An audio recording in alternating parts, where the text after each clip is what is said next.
નમસ્કાર દર્શક મિત્રો, પોલીસ ફોકસ ન્યૂઝ ચેનલમાં આપનું હાર્દિક સ્વાગત છે।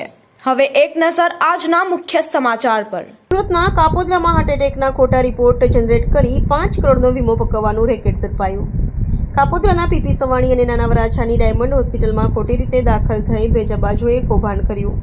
કાપોદ્રાની પીપી સવાણી અને નાના વરાછાની ડાયમંડ હોસ્પિટલના એડમિનિસ્ટ્રેશને ફરિયાદ આપી। કાપોદ્રા પોલીસ મથકમાં ફરિયાદ નોંધાઈ। 2 મહિલા સહિત 10 સામે પોલીસ ફરિયાદ। તબીબે સોનોગ્રાફી બ્લડ રિપોર્ટનું કહેતા જ રજા લઈ જતા રહ્યા દર્દીઓ। વીમા કંપનીઓએ ડોક્યુમેન્ટ્સનું વેરિફિકેશન કરતા ભાંડો ફૂટ્યો।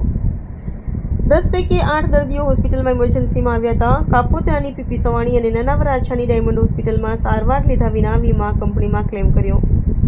હોસ્પિટલના સિક્કા, બોગસ કાર્ડિયોગ્રામ અને તબીબોની બોગસ સહિતની 5 વીમા કંપનીઓમાં 5.27 કરોડનો ક્લેમ કરવાનું રેકેટ ઝડપાયું। જેમાં કાપોદ્રા પોલીસે 2 મહિલા સહિત 10 જણા સામે ગુનો નોંધી તપાસ હાથ ધરી।